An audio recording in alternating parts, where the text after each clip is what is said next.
نحمده ونصلي ونسلم على رسوله الكريم اما بعد فاعوذ بالله من الشيطان الرجيم بسم الله الرحمن الرحيم والشمس وضحاها والقمر اذا تلاها والنهار اذا جلاها۔ پارہ نمبر 30 سورہ شمس، رکوع 1 آیت نمبر 1 تا 7۔ سورۃ الشمس مکی صورت ہے، قبل از ہجرت نازل ہے، 1 رکوع اور 25 آیتوں پر مشتمل ہے۔ حالت جموعی میں 91 نمبر پہ ہے اور حالت نزولی میں 26ویں نمبر پہ ہے۔ نزلت بعد سورۃ القدر وقبل سورۃ البروج۔ ماقبل سورۃ البلد کے ساتھ ربط اور مناسبت واضح ہے کہ دونوں صورتوں میں ابتدا بالقسم ہے، جوابی قسم ہے، اور دونوں صورتوں میں ذکر المجازات ہے۔ وجہ تسمیہ اظہر ہے کہ آیت نمبر 1 میں فرمایا والشمس وضحاها۔ امام الاولیاء امام احمد علی لاہوری رحمہ اللہ الباری خلاصہ رکوع بیان فرماتے ہیں کہ مظاہر قدرت نے ابتدائی عالم سے مشاہدہ کرا دیا ہے کہ اخلاق حمیدہ والی قوموں نے نجات پائی اور بد اخلاق قومیں ہمیشہ قعر مذلت میں گرتی ہے، جن کی ایک مثال قوم سمود کی ہے۔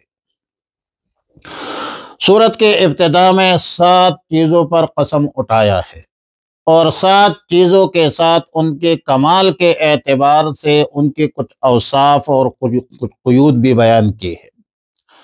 پہلی قسم ہے والشمس وضحاها۔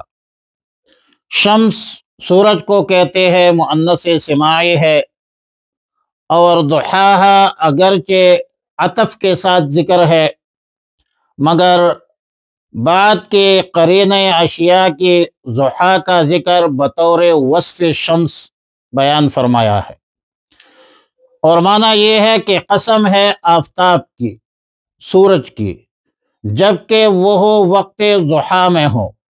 ضحا اس وقت کو کہا جاتا ہے جب آفتاب طلوع ہو کر کچھ بلند ہو جائے اور اس کی روشنی زمین پر پھیل جائے۔ اس وقت وہ انسان کو قریب نظر آتا ہے آفتاب، اور تمازت زیادہ نہ ہونے کی وجہ سے، گرمائش زیادہ نہ ہونے کی وجہ سے اس کو پوری طرح دیکھ بھی سکتے ہیں۔ دوسری قسم ہے والقمر اذا تلاها۔ قمر مہتاب چاند کو کہتے ہیں، یعنی چاند کی قسم جبکہ وہ آفتاب کے پیچھے آئے۔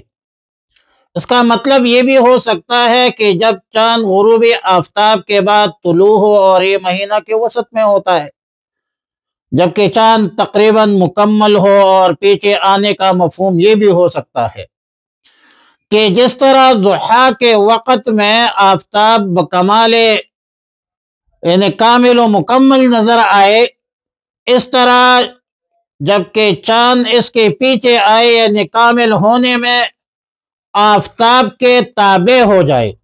اور اس میں مسئلہ تو واضح ہے کہ نور القمر مستفاد من نور الشمس۔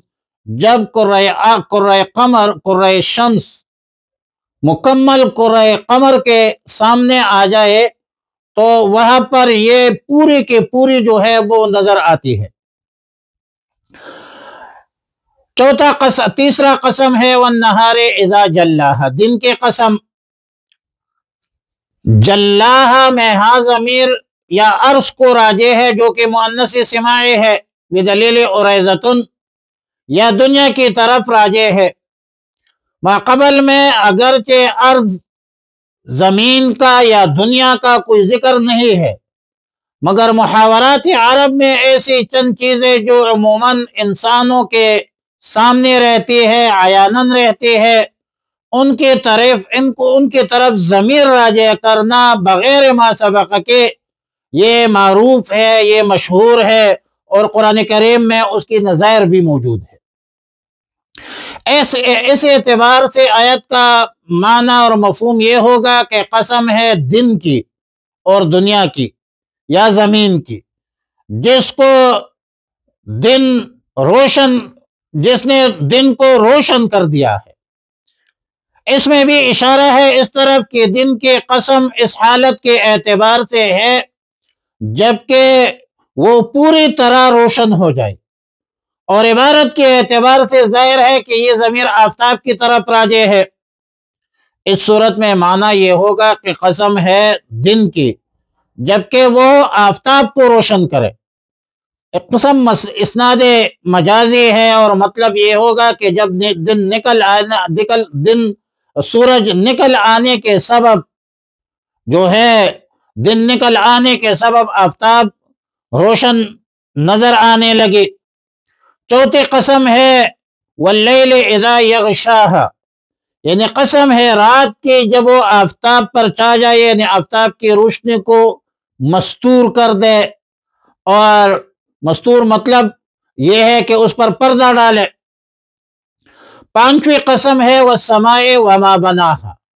وما بناہا میں ما مصدریہ اگر قرار دیا جائے تو معنی یہ ہوگا کہ قسم ہے آسمان کی اور اس کے بنانے والے کی، جیسا کہ ارشاد ربانی ہے بما غفر لی ربی۔ اس طرح چھٹی قسم والارض وما طحاہا ہے، اور وما طحاہا میں ما مصدریہ ہو تو ترجمہ یہ ہوگا کہ قسم ہے زمین اور اس کے بچانے پلانے کی، کیونکہ طحا مصدر کے معنی بنتا ہے بچانا یا پلانا۔ اس میں آسمانوں کے ساتھ بنانے کا اور زمین کے ساتھ بچانے پلانے کا ذکر بھی اس حالت کمال کو بتلانے کے لیے ہے کہ قسم ہے آسمان کے اس حالت میں جبکہ اس کے تخلیق اور تکوین کامل و مکمل ہو جائے، اور قسم ہے زمین کے جبکہ اس کو پلا کر اس کے تخلیق مکمل کر دی جائے۔ حضرت قتادہ رضی اللہ رحمہ اللہ تعالی سے بھی یہی تفسیر منقول ہے۔ تفسیر کشاف اور قاضی بیضاوی نے بھی اسی کو اختیار کیا ہے۔ بعض اہل علم کی نزدیک اس جگہ ما کو بمعنی من لیا ہے، اور جب بمعنی من لیا ہے تو اس سے مراد ذات باری تعالیٰ ہے، اللہ کی ذات ہے، کہ قسم ہے زمین اور اس کے پلانے والے کی۔ لیکن سیاق سباق میں چونکہ یہ سب قسمیں مخلوقات پر اٹھائی گئی ہے، درمیان میں ذات باری تعالیٰ کی قسم آنا یہ نسق اور ترتیب سے کچھ بعید معلوم ہوتی ہے، تو قسم کا آ جانا اس ترتیب سے یہ خلاف نسق ہے۔ ساتویں قسم ونفس وما سوا ہے۔ اس میں بھی اگر ما مصدریہ لیا جائے تو معنی یہ ہوگا کہ قسم ہے انسان کی جان کی اور اس کے درست و متناسب کرنے کی۔ بعض اہل علم نے یہاں پر بھی ما بمعنی من لیا ہے، اور اس سے مراد جو ہے اللہ ذات باری تعالیٰ ہے، یعنی قسم ہے نفس کی اور اس کے درست کرنے والے کی، اور نفس کو درست کرنے والا اللہ کی ذات ہے۔ فرمایا والشمس وضحاها، قسم ہے سورج کے اور اس کے روشنی کی، والقمر اور چاند کی قسم اذا تلاها، جب اس کے پیچھے سے نکلے، والنہار اور قسم ہے دن کی، اذا جلاها، جب وہ اس کو روشن کر دے، واللیل اور رات کی قسم اذا یغشاها، جبکہ وہ اسے ڈانپ لے، ونفس والسماء وما بناها، اور قسم ہے آسمان کی، وما بناها، جس ذات نے اسے بنایا ہے، والارض اور قسم ہے زمین کی، وما طحاها، اور اس کی جس نے اسے بچایا ہے، ونفس اور قسم ہے جان کی، وما سواها، اور اس کے جس نے اسے درست کیا ہے۔ تو یہ تقریباً سارے ما بمعنی من آ جائے گی۔ اللہم احسن عاقبتنا فی الامور کلها واجرنا من خزي الدنيا وعذاب الآخرة، اللهم وفقنا لما تحب وترضى، وصلى الله تعالى على خير خلق محمد وآله وأصحابه أجمعين برحمتك يا أرحم الراحمين۔